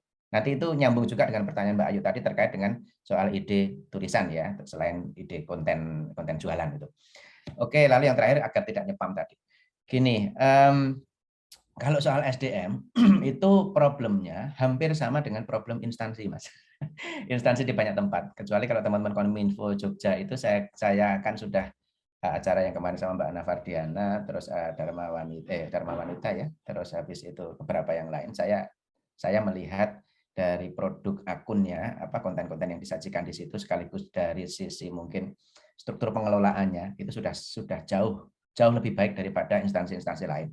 Saya cukup sering ya diundang instansi, bahkan yang pusat itu berkali-kali, awalnya malah pusat kementerian gitu. Kementerian Keuangan itu sampai mungkin 12 kali ngundang saya, dan ini mudah-mudahan nggak didengerin ya nanti di YouTube ya, dan tidak cukup banyak berkembang. Kenapa? Karena posisi media sosial masih dianggap sebagai sesuatu yang jadi pelengkap saja, itu yang keliru besar. Sekarang itu saya mengulang yang tadi saya sampaikan di awal ya, itu adalah jalur yang kita bebas menyampaikan apapun di situ. Kita tidak perlu harus merilis media, kita tidak perlu harus mengundang wartawan yang bawa kamera dan sebagainya. Kita cukup apapun bisa kita sampaikan kapanpun. Anda posting jam 2 malam juga bisa gitu kan. Nah, dan orang sekarang itu sudah memang publik digital secara umum mengakses ini medsos. Kenapa? Anda kepengen tahu sekarang ya, kepengen tahu satu perusahaan atau satu kantor. Kalau dulu cari webnya, sekarang cari akun IG-nya kan. Mana ada sekarang cari web. Jadi mohon maaf teman-teman ya, kalau Anda misalnya masih web ya, mungkin sebagai display utama yang resmi, formal, oke. Tapi nggak usah serius-serius. Anda seriusnya di medsos saja. Karena orang cari medsos. Saya cari misalnya ada siapa, misalnya artis siapa lagi rame, ini ayo ini tak golek ini, aku golek IG-nya gitu kan. Paling gampang kayak gitu, daripada Google malah mending cari IG-nya. Nah, artinya ketika kita masih memposisikan media sosial itu sebagai sesuatu yang dianggap cuma pelengkap saja, pelengkap penderita tambahan, itu satu langkah yang keliru. Tapi kalau kita memposisikan itu sebagai satu hal yang vital, artinya kita harus mengalokasikan sumber daya ke situ ya untuk pengelolaan yang baik. SDM-nya ya jelas. SDM di instansi rata-rata samben gitu. Das yang penting diisi, jangan lupa kerjaan utama, ya wis formalitas. Akhirnya secara umum kalau teman-teman melihat akun-akun instansi, itu isinya papan pengumuman atau papan ucapan selamat. Jadi besok, hari raya Idul Adha ya bikin konten. Selamat apa ya, tiba-tiba selamat hari filateli. Sopo yang peduli hari filateli? Nggak ada, tapi nggak ada konten. Akhirnya yang terjadi formalitas. Beda kalau sudah tim humas atau tim medsos gitu ya. Dia mungkin masih mendapatkan porsi tugas-tugas utama masih, tapi mereka katakanlah ada tim kecil 5 orang itu misalnya kalau instansi ya, yang mereka saling bergantian untuk mendiskusikan konten apa yang menarik, nanti ada evaluasi dan sebagainya. Karena memang ini sudah jalur kehumasan yang ya setara atau bahkan sekarang jauh lebih efektif daripada koran misalnya. Tempo hari saya ngobrol sama wakil rektor UMY dan dia bilang, aku mau bikin ini Mas, mau bikin acara kayak semacam apa student day atau apa itu yang kayak biar masyarakat umum datang itu lah untuk iklan UMY gitu. Jadi bikin acara-acara apa biar datang gitu. Mau pasang di Kompas Jogja, saya sebut aja Kompas Jogja loh ya. pasang kalau tidak salah setengah atau seperempat, bahkan seperempat halaman, bayarnya 50 juta. Terus alah kayak selebgram ayo coba lah tepat sasaran, dapatnya oke, clear, segmennya jelas ya kan. Sekarang anak muda mana yang baca? Maaf ya, ini bukan meremehkan koran ya teman-teman, kalau ada teman-teman wartawan yang nanti menyimak ya. Saya juga hidup dari koran kan, tapi ya realitasnya bicara seperti itu gitu. Artinya apa? Lagi-lagi ya, kita harus jauh lebih serius melihat ini bukan lagi mainan, ini serius. Kalau mau misalnya nggak cukup waktunya, ya harus diadakan waktunya. Minimal diadakan sumber dayanya. Ada pengelola langsung. Udah, itu ya SDM gitu. Itu berlaku untuk siapapun. Saya pribadi gitu, orang kan mengira wah pasti pakai admin. Enggak, saya itu kebetulan kan memang kecanduan medsosan. Jadi kadang-kala sampai nonton reels, aduh nggak mandek-mandek gitu. Sebagai konsumen juga tercela ya kan, mungkin nggak layak dicontoh ya. Kadang-kadang ngelembur nonton instan karma, ngelembur nonton apa itu Mas, apa street fighting itu loh, gebuk-gebukan di pinggir jalan, nonton mandek-mandek. Kadang nonton sampai 3 jam nonton review sepatu, aduh itu kan nista sekali kehidupan saya itu. Jangan dicontoh, tapi dialokasikan secara lebih profesional gitu. Karena apa? Medsos itu 24 jam sebenarnya ya nonstop. Apalagi kalau sudah masuk ke wilayah, ini mohon maaf saya sharing sedikit saya karena juga beberapa banyak. Saya pernah ya mendapatkan ini ya di hire lah ya oleh sebuah perusahaan BUMN gitu ya. Dia sedang berada pada situasi krisis. Ini perusahaan ya, saya sebut aja inisialnya Garuda Indonesia. Ya dia krisis kan ya, dia harus berusaha membantu memblok isu dan sebagainya gitu kan, menetralisir, tidak harus katakanlah membantah total karena mungkin ya orang sudah tahu juga, tapi sedikit menetralisir itu ritmenya itu bisa sampai 24 jam. Tapi tidak sangat 24 jam ya, tapi katakanlah misalnya ya jangan tim saya itu harus juga memantau minimal berapa jam sekali bahkan tengah malam. Karena yang namanya serangan dari kompetitor gitu-gitu itu harus direspon. Mereka tidak akan peduli wah ini belum jam kerja itu nggak akan berpikir itu, apalagi sudah politik ya, wah itu sudah benar-benar pertarungan itu. Tapi saya nggak pernah mau ikut politik, kecapean kayak gitu. Jadi alokasi waktu SDM biaya pasti itu harus serius ya. Lalu kalau soal ide itu sebenarnya begini, ide itu tergantung juga dari produk yang kita jajakan.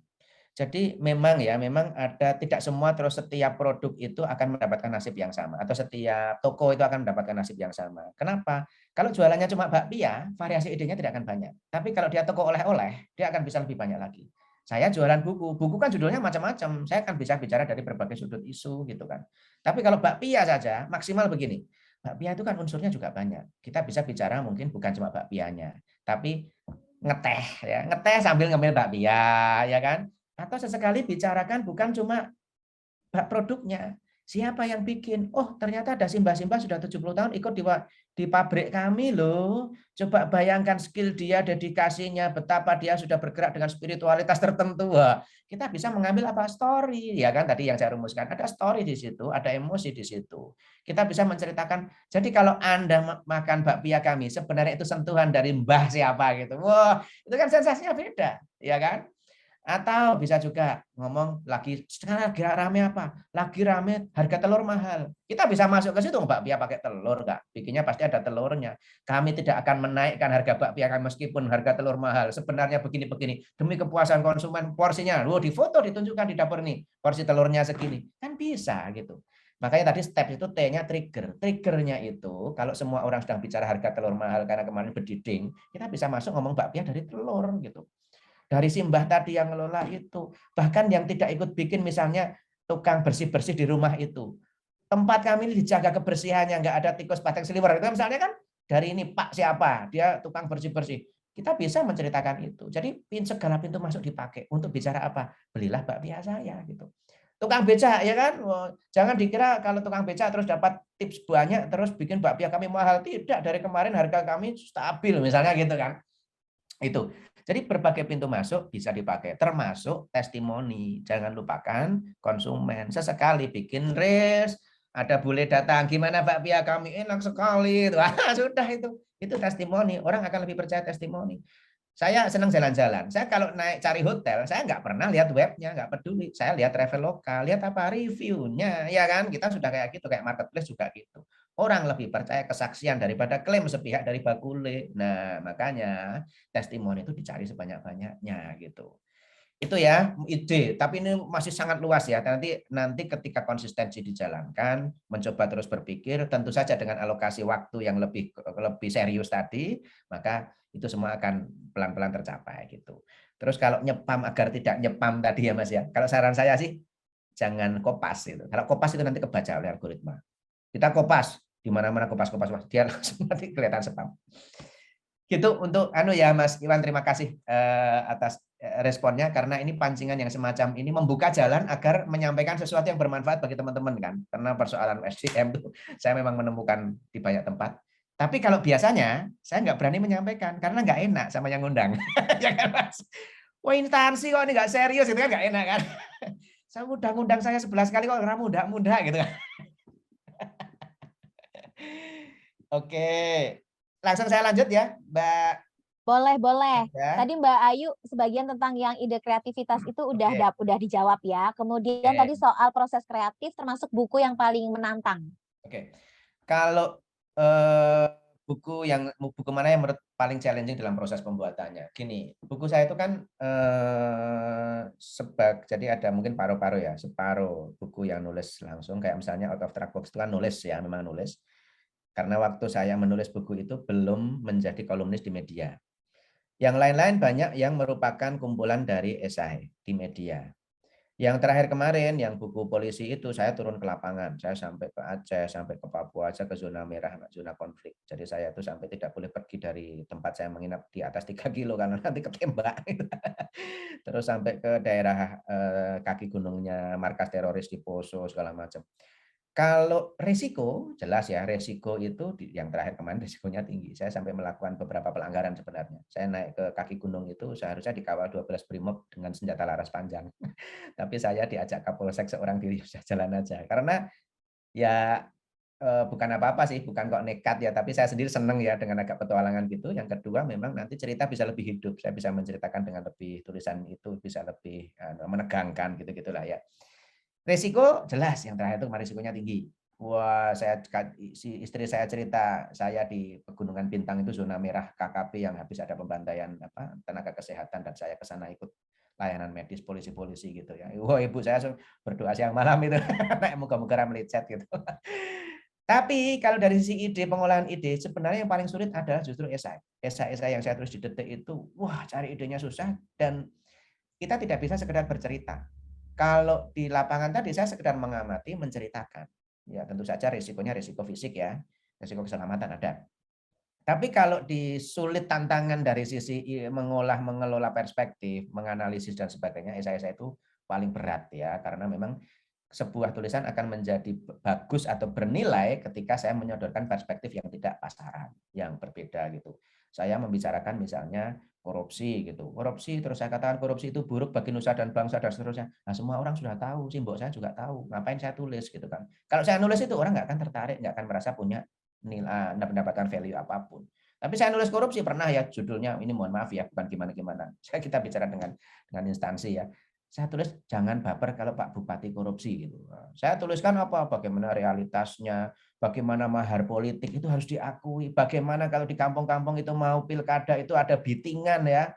Sak biting piro gitu. Saya ngobrol sama teman saya operator lapangan di Godean itu, bitingan. Bagaimana ini harus diakui. Udah jarang orang mau mengakui karena nggak etis gitu kan. Udah realitasnya begini. Bikin tim ses begini, begitu jadi bupati, kalau dulu musim mantenan itu undangan cuma 10, sekarang 200 undangan manten. Itu nyumbang saya ketemu Yurawangun. Wah, artinya ongkos itu tinggi sekali gitu. Saya tidak mengatakan korupsi itu boleh, tidak, tapi sistemnya yang harus ditata dari awal. Hulunya itu harus dibenahi. Kalau enggak, sampai kapanpun kita hanya akan mengomel soal korupsi. Nah, yang kayak gitu kan mencari perspektif gitu kan susah. Nah ini nyambung dengan menjaga kreativitas dalam menulis. Itu harus terus distimulasi, Mbak. Cara yang paling pokok kalau penulis ya harus membaca. Kita tidak bisa menulis tanpa membaca. Penulis itu kayak koki, kayak chef. Kalau mau bikin masakan yang bagus harus mencicipi banyak Kalau mau bikin makanan yang enak harus banyak mencicipi makanan enak yang lain gitu kan. Makanya saya juga harus banyak membaca, berdiskusi, ngobrol, nongkrong. Saya tuh kadang kalau nggak ada teman, ngangkring wae. Karena kalau di angkringan itu kan kita bisa ngobrol sama siapapun nggak kenal ya. Saya bisa mendapatkan banyak cerita gitu-gitu ya. Terus distimulasi gitu. Terus bagaimana membuat karya sejalan dengan idealisme sementara memenuhi selera publik. Selera itu selalu saya pegang hanya sebatas soal gaya, Mbak. Kalau pendapat, saya tidak peduli apakah publik akan setuju dengan pendapat saya. Jadi saya juga harus bersiap untuk berdebat dengan follower saya sendiri. Karena kalau tidak kayak gitu, saya sudah mengorbankan idealisme gitu. Jadi, tapi ini khusus untuk esai ya, tulisan detik. Kalau tulisan misalnya polisi, order ya sudah, saya melayani yang mengorder. Kita harus bisa membedakan antara karya idealis dengan karya cuan gitu kan. Kita harus memilah itu. Kalau idealis melulu, kita nggak akan hidup. Kalau cuan melulu, orang tidak akan mengenal kita, mengenal identitas kita. Maka idealisme dijaga, cuan dijaga gitu ya. Jadi kalau untuk karya idealis, saya tetap harus menjaga sudut pandang saya sendiri tanpa peduli pendapat orang. Asal apa? Asal saya punya argumen yang kuat gitu. Dan itu nyambung dengan pertanyaan terakhir, bagaimana memiliki rasa percaya diri yang tinggi? Kita harus terus meningkatkan kapasitas gitu kan. Argumen harus kuat. Bagaimana cara argumen kuat? Ya dimatangkan terus. Caranya gimana? Ya membaca, berdiskusi, terus meluaskan wawasan dan seterusnya. Makanya kembali ke media sosial. Saya itu banyak berdiskusi di media sosial. Media sosial itu bukan sampah. Media sosial itu kalau Anda pakai untuk ngobrol dengan terkontrol, dengan baik, sangat bisa untuk melatih cara kita berpikir.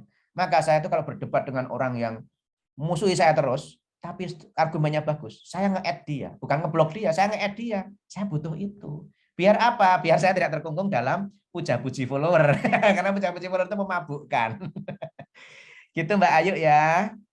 Yang lain siapa Oke. Mbak Magda yang Iya, banyak banget nih. Sementara waktu kita tinggal 15 menit lagi Ya. ya, Mas Iqbal. Sementara saya lihat ada 6 feedback berikutnya yang butuh Oke. ditanggapi ya. Namun kalau nanti semua feedback tidak bisa tuntas dibahas, kami mohon maaf ya. Jangan berkecil hati, jangan baper juga. Semoga nanti bisa lebih diskusi, bisa diskusi di lain hari atau di channel selain Zoom. Nah, nanti Mas Iqbal, Mas Satu Iwan lagi Mbak, buka satu lagi. channel. Jadi nanti gampang teman-teman harus follow akun Instagram saya. Jadi biar Ya, aku juga. iklan. Monggo Mbak, Ya, lanjut oke. kemana? Ke Siap, siapa? saya bantu membacakan dari partisipan bernama Pak atau Mas Hageng. Ya, ini sharing tentang berkarya. Saya atau Mas Hageng ini mengamati karya yang bisa booming atau terkenal atau mendunia adalah karya yang memang benar-benar bagus. Namun banyak juga ya karya sepertinya sangat menjemukan asal-asalan, tapi malah juga bisa terkenal dan mendunia seperti begitu sulit lupakan Rehana. Lah ini nih, dari sini saya yang berada di zona nanggung ini perlu jam terbang yang sangat tinggi untuk mendunia. Nah, bagaimana dengan fenomena ini? Asal ada bunyi seperti begitu sulit tadi kok malah mudah mendunia. Ini sebenarnya karya atau bukan sih? Nyatanya dia bisa mendunia loh, tampil di mana-mana loh. Nah, monggo nih, Mas Iqbal boleh kasih insight dan pencerahan nih. Oke, Mas Ageng. Ini ya, tajam sekali pengamatannya. Benar ya, kalau mau pakai teori-teori itu tuh kok rasanya kita sudah berjuang keras dengan frekuensi tinggi, konsistensi, diselip cuman misalnya kadang di Twitter itu dulu ada satu akun tuh cuman isinya miso dok gitu ya, saya lupa akunnya apa. Itu wah followernya ratusan ribu gitu. Jadi gini, ada tiga setidaknya itu tiga model untuk rame, untuk viral, untuk misalnya mungkin menyebar gitu ya. Berarti kan contagious ya, menyebar, mewabah gitu. Yang pertama tentu saja dengan cara model-model step-step yang tadi saya sampaikan. Yang kedua, bicarakan hal yang jadilah jelek. Anda jahat, Anda jelek ngomong, itu pasti viral. Yang ketiga, konyol-konyolan seperti Rehan kayak gini, viral gitu. Cuma masalahnya dari yang ketiga ini, yang paling bertahan yang mana? Anda rame cuma tukang ngamuk dan seterusnya viral, tapi apa yang akan Anda dapatkan dari situ? Anda tidak akan bisa membangun personal branding yang bagus kok. Ya sebenarnya tukang ngamuk, rame, dikenal, tapi Anda tidak bisa gampang nih kebalik ke orientasi kita. Anda dapat cuan dari mana? Gitu kan. Siapa yang mau ngajak Anda kerjasama? Ya, Mas ya. Ya. Siapa yang mau ngajak Anda kerjasama? Ayo bikin apa proyek kreatif apa? Kalau isanya cuma misuh, nggak ada. Anda tahu kondang, tapi kondang itu penjahat juga kondang, teroris juga kondang ya kan? Kondang itu bukan kunci, tapi kondang ketika kita menyodorkan sesuatu yang bisa dikelola bersama gitu. Anda misalnya bikin personal branding, kemampuan Anda nyanyi, ya Anda nyanyi, Anda menunjukkan kepada publik bagaimana suara Anda. Nah, orang akan mengenal Anda, oh dia punya kemampuan nyanyi atau kemampuan musik yang bagus. Nah, gitu kan? Itu ya. Kalau yang tadi Rehan gitu, oke mungkin, tapi kalau mohon maaf, saya melihat fenomena yang sama di era pradigital, misalnya Inul. Inul itu rame goyang ngebor, dia tidak bertahan lama. Ya mungkin orang terus masih dia bisa, tapi Inul kan cerdas. Suaminya kan, dia dapat duit, pokoknya mumpung orang seneng, hanya dalam waktu setahun 2 tahun dikeruk sebanyak-banyak, habis itu dia bikin Inul Vista dan sebagainya. Dia punya konsep bisnis di situ. Tapi keinulannya sendiri, ngebornya sendiri, orang tidak akan bertahan lama seneng kayak gitu. Jadi tinggal Anda pilih. Anda bisa menggunakan kayak model Rehan tadi, tapi seberapa lama gitu. Itu ya. Jadi yang bertahan lama sekaligus bisa kita kapitalisasi atau bisa kita manfaatkan, kita monetisasi untuk tujuan-tujuan yang lebih produktif. Itu saya kira tetap tipe 1 tadi. Ya. Gitu. Terima kasih, Om. Makasih sami-sami, Mas. Om, Mas, ternyata lebih tua daripada Mas. Terima kasih Pak Hageng buat pengetahuan yang dibagikan ya, dan pertanyaannya kritis banget. Dari partisipan bernama Zuraida Novita. Kalau ada iklan suatu produk, lalu pada kolom komentar numpuk dengan iklan yang sejenis alias sama dengan produk, gimana ya respon kita atau tanggapan kita? Misalnya gini ya Mbak Zuraida, misalnya yang iklan Anda, terus Anda iklan misalnya kopi gitu, terus ada yang lain, ini kopi saya aja. Kalau saran saya sih sederhana, itu nggak usah sungkan, di delete saja. Kenapa? Itu kan sudah artinya nggak etis lah, dia yang nggak etis gitu. Nggak usah sungkan terus, wah dia bagian dari follower saya, ya enggak. Itu publik pun akan memahami kok. Jadi pernah ada rame, ada orang jualan ini, ibu-ibu all shopper, dia jualan makanan. Pertanyaannya adalah, bisa minta resepnya? Kurang ajar banget. Oh, kebetulan minta resepnya. Jadi kadang-kala Anda ini ya, Anda kalau lihat ya komen-komen di all shopper itu kadang-kala galak juga ya. Ya kalau nggak beli ya nggak apa-apa bro, tapi ya nggak usah rewel banget gitu kan kadang komentar gitu. Dan itu manusiawi dan akan diterima. Kadang-kala kalau komennya misalnya gini, ada satu akun Just Tip. Akun Just Tip itu kok malah nanya, ini belinya di toko mana sih? Saya kasih tahu dong gitu kan. Lah langsung itu yang komentar banyak banget dan rata-rata membuli si penanya itu gitu. Jadi nggak masalah, itu delete aja. Oke ya. Waktunya tinggal sedikit, lanjut aja. Baik, betul. Nah, Mas, saya coba bacain pertanyaan-pertanyaannya ya. Siapa tahu nanti bisa dirangkum gitu loh, karena waktu kita tinggal beberapa saat saja. Tadi ada tanggapan dari Mas Puji Santoso di Fabaik. Untuk saat-saat ini, apakah iklan produk di Facebook masih bisa efektif dibandingkan dengan platform lain yang lebih mudah, seperti misalnya IG atau live TikTok? Ya. Kemudian Mbak Pujiati, saya cuma mau curhat aja. Kalau kita bikin video atau artikel di media sosial kok nggak melejit ya, alias nggak booming. Sementara kalau karya-karya yang gitu-gitu, yang rodo sensi gitu ya, kok banyak ya peminatnya. Makasih Mbak Muriati curhatnya ya. Lalu dari Kak Dori, saya mau tanya sebagai seorang penulis yang menerbitkan sebuah buku, bagaimana agar di zaman sekarang ini karya buku agar mampu bersaing, sedangkan sebagian orang saat ini lebih suka karya atau ide yang dikemas dalam bentuk audio visual atau video. Ya. Kemudian feedback berikutnya dari Kelurahan Gunung Ketur, betul ya, M. Suharsini. Buat Mas Iqbal, kalau cerita lebih mudah kadang bisa ada tawa dan canda. Kalau cerita lebih mudah kadang bisa ada canda dan tawa. Bagaimana kiat tetap konsisten dalam membangun personal branding kita biar iklan kita diterima? Oke. Ya, semoga Mas Iqbal paham ya. Kemudian dari KM Gondomanan, bagaimana sih kiat-kiat cara menggali ide-ide kreatif? Tadi sepertinya sudah sempat dijawab di awal-awal ya, tapi nggak apa-apa, mungkin nanti bisa di-highlight.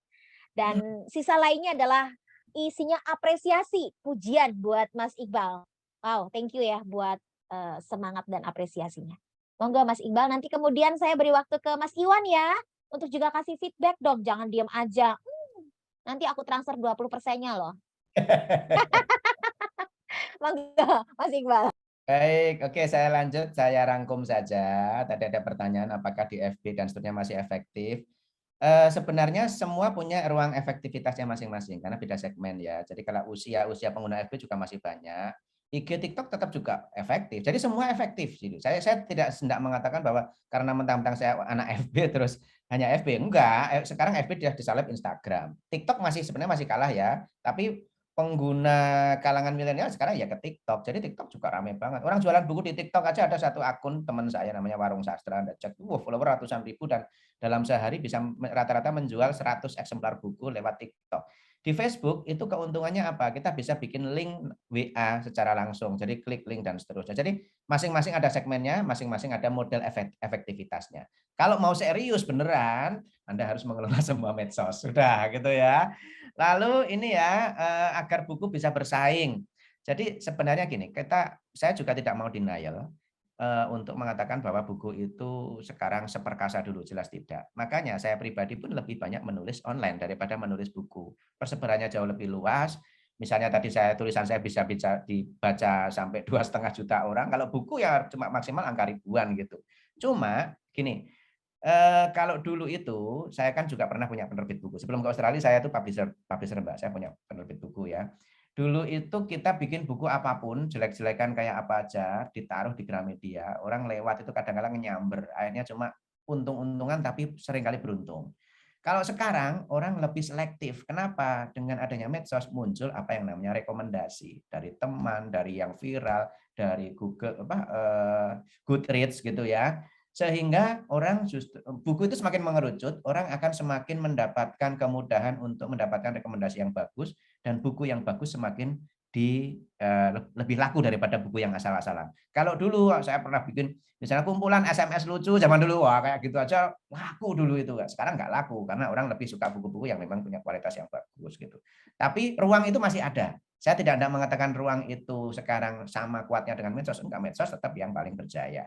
Oke, terus ada tawa canda, Kia tetap konsisten membangun personal branding meskipun ada canda tawa gitu. Mungkin ya saya tafsir seperti itu pertanyaannya.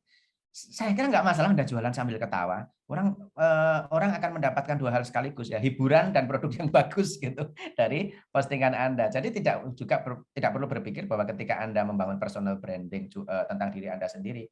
Saya kalau Anda menyimak medsos saya celelean gitu. Saya personal branding jadi trainer dan sebagainya, orang tetap ya orang kan daripada saya ngomong teman-teman kita setelah ini bicara tentang konsep yang Anda muntah-muntah gitu ya, mending saya ajak gojekan gitu. Gitu ya. Terus yang lain saya kira sudah terjawab.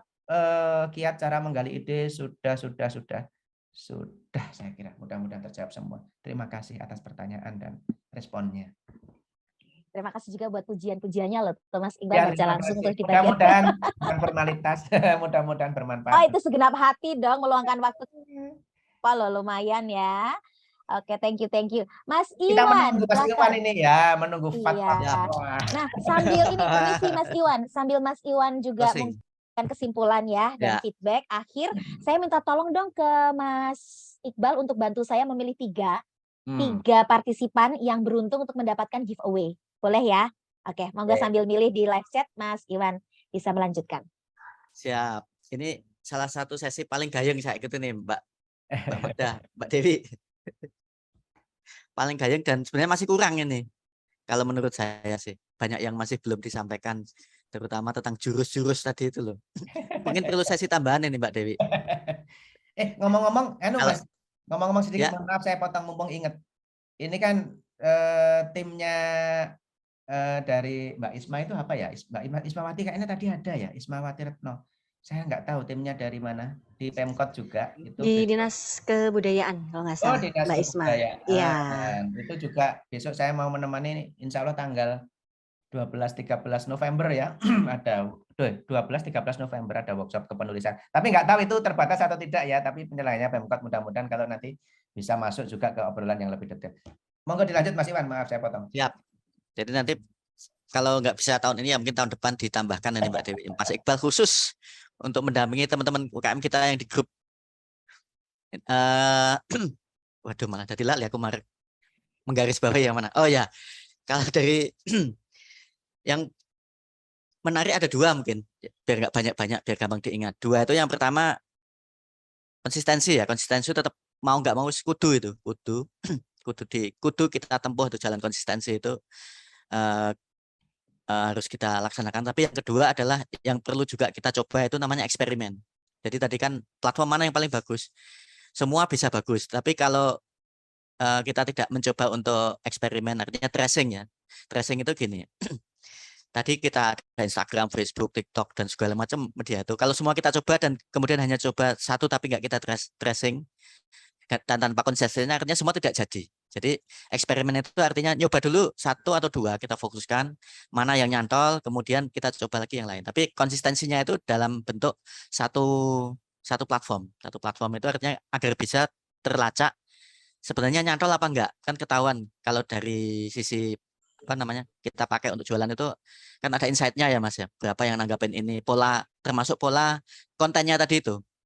Ini kalau saya pakai konten untuk canda atau konten serius atau konten apa itu kan mana yang nyantol itu kan juga perlu kita trace, kita identifikasi, kita evaluasi. Ya itu yang mungkin konsistensi di pola itu yang akan membentuk tadi itu arahnya branding konten kita. Saya kira dua itu yang menjadi garis bawah dari obrolan kita kali ini. Nah, yang lain kan pasti api-api. Nah, kalau boleh nanti peserta biar dapat sharing Mbak Dewi ya mungkin ya sharing PowerPoint-nya langsung ke teman-teman peserta biar dibaca ulang. Itu mungkin akan sangat menarik sekali. Saya kira itu Mbak Magda, dua itu yang saya garis bawahi penting, konsistensi dan eksperimen. Nah, kalau nanti udah ketemu mana yang nyantol ya udah mungkin fokus di situ. Tapi kalau secara SDM waktu dan ini mencukupi kan tadi kabeh digo ya apik juga. Saya kira itu. Terima kasih. Oke, saya mau kasih pantun buat Mas Iwan dan Mas Iqbal boleh ya sebelum saya berikan ke Mbak Dewi yang mau Mbak Dewi mau kasih pencerahan juga setelah ini ya. Ngemil ketan dicampur uyah. Cakep. Mas Iwan, Mas Iqbal, terima kasih ya. Oke, tepuk tangan sekali lagi dong buat narasumber kita yang powerful banget nih Pantunnya baterainya. selalu cakep. Iya, terima kasih. Dan kita mau lanjut ke Mbak Dewi untuk menyampaikan beberapa hal. Sekaligus nanti saya tagih pemenang hadiahnya ya, Mas Iqbal ya. Sabar sebentar. Silakan Mbak Dewi. Terima kasih Mbak Magda. Jadi pada siang hari ini mau menginfokan nih ke rekan-rekan atau para sahabat kami Digitalks bahwa yang minggu kemarin kan kita dengan BPD-DIY cabang Senopati itu kemarin kan ada terkait pembuatan QRIS kuat gitu ya di teman-teman kelompok UMKM yang Sunmori Kerto. Jadi mereka ada setiap hari Minggu pagi gitu kan di Jalan Kerto, sepanjang Jalan Kerto sebelah barat SGM itu ada pasar tiban untuk kelompok UMKM yang ada di Kelurahan Mujamuju. Nah itu alhamdulillah sudah ditindaklanjuti langsung oleh Pak Suroso dan tim. Kemarin hari Jumat beliau dan tim berkunjung ke Kelurahan Mujamuju untuk bertemu dan bersosialisasi dengan kelompok UMKM yang ada di Kelurahan Mujamuju. Dan yang kedua kemarin kalau nggak salah dari Pak Didi, Mas Didi ya, terkait pembuatan kris sejak tahun kemarin tapi belum ditindaklanjuti. Itu juga sudah ditindaklanjuti oleh timnya Pak Suroso dari BPD-DIY cabang Senopati. Jadi insya Allah janji di minggu kemarin sudah terlunasi begitu ya Mbak Magda ya. Jadi apa yang kita sampaikan di sini insya Allah pasti kita tepati. Bukan janji kosong, bukan janji palsu sih. Karena kita memang intinya untuk kebaikan masyarakat khususnya Kota Yogyakarta dan secara umum masyarakat ya. Oh iya, mungkin sekedar info juga Mbak Magda, minggu depan pembicara kita itu Mas Misbahul Munir, fotografer beken, fotografer terkenal. Itu juga beliau menjual dalam tanda petik karya-karyanya via dunia digital. Nah, itu juga nanti teman-teman bisa mengikuti di minggu depan. Dan tadi Mas Iwan terkait sesi tambahan dengan Mas Iqbal, wah siap laksanakan. Tinggal tanya ini jadwalnya Mas Iqbal nih di bulan November. Kapan yang kira-kira Mas Iqbal di hari Rabu bulan November ada waktu? Kita siap mengundang lagi Mas Iqbal. Kita hadirkan di sobat kami Digital. Tentunya mungkin lebih mengerucut ya Mas Iwan ya terkait topiknya ya. Kita udah mengerucut dari tadi yang disampaikan hari ini. kita kerucutkan lagi, kita fokuskan lagi untuk rekan-rekan terkait apa tadi, copywriting, branding dan sebagainya. Mungkin gitu ya Mas Iwan ya dan Mas Iqbal. Pokoknya siap loh Mas Iqbal. Jadwalnya kosong kan di hari Rabu bulan November besok. Ini sekaligus personal branding, Mbak. Jadi di bulan November dari tanggal 5 sampai 25 saya sudah full. Aduh. Baiklah. Siap tahun depan juga masih bisa kita menjalin kerjasama sama Mas Iqbal gitu. Oke Mbak Magda, mungkin begitu dulu info-info dari kami. Saya serahkan kembali ke Mbak Magda. Terima kasih. Terima kasih Mbak Dewi buat breaking news dan kabar gembira yang sudah dibagikan hasil progres perjumpaan digital pekan-pekan kemarin ya. Sip, keren banget nih tim Kominfosan ya. Satset gitu ya. Nah, ini juga bagian menepati janji. Mas Iqbal bantu saya pilih 3 nama. Boleh diumumkan, silahkan Mas Iqbal. Siapakah 3 partisipan kita yang beruntung mendapatkan hadiah dari Bank BPD DIY dan merchandise dari Mas Iwan Zainuri, salah satu narasumber di Digitalk sesi pertama. Silakan Mas Iqbal. Sebentar, saya sambil buka chat ini ya pertanyaan. Mbak Dewi juga tolong buka chat ini. Yang pertama Pak Hageng, tepuk tangan. Selamat Pak Hageng. Mas Iqbal bisa cek message. Oke. Yang kedua itu sebentar. Tadi itu sudah tak tandani hilang ya. Jangan bukan rezekinya ini. Ini Mas Dori atau Mbak Dori saya nggak tahu ya. Oke, Kak Dori ya. Kakak Dori biar kayak di Indomaret ya. Oke, terus Mas Puji Santoso. Alhamdulillah.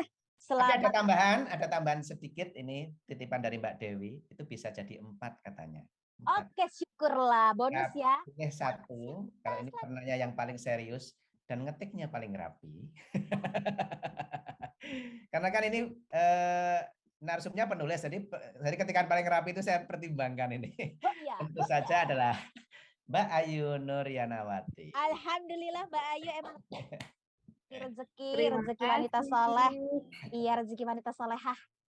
Amin, terima kasih. Dapat door prize kok off cam gimana itu harus on cam. Oh iya Pak. Makasih banyak ya. Insya Allah itu sama yang kasih door prize. Oke, matur nuwun.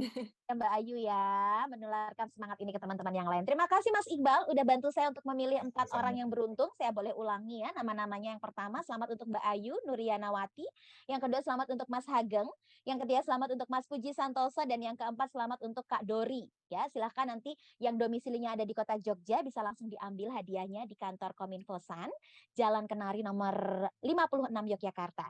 Kalau di luar Kota Jogja butuh dibantu pengiriman, silahkan dikomunikasikan. Nomor WA-nya ada di sini nih. Nah, ya nanti silahkan dikomunikasikan untuk teknis pengirimannya. Baiklah, sekali lagi terima kasih banyak untuk semua partisipan yang sudah bergabung baik di live Zoom maupun di streaming YouTube channel Pemkot Jogja. Boleh sekali lagi saya minta tepuk tangannya untuk kebersamaan kita. Kita akan ketemu lagi pekan depan. Sekali lagi Mas Iqbal, Pak Iwan, sehat selalu. Doa terbaik kami untuk mas-mas berdua. Kita ketemu lagi di kegiatan-kegiatan selanjutnya. Oke? Terima kasih ya. Iya, baiklah saya kembali mengingatkan untuk semua partisipan agar segera mengisi link presensi ya untuk mendapatkan e-sertifikat dan juga jalur komunikasi untuk nanti pengiriman hadiah bila ada partisipan yang tadi ya butuh dikirim ke alamat masing-masing pengiriman hadiahnya.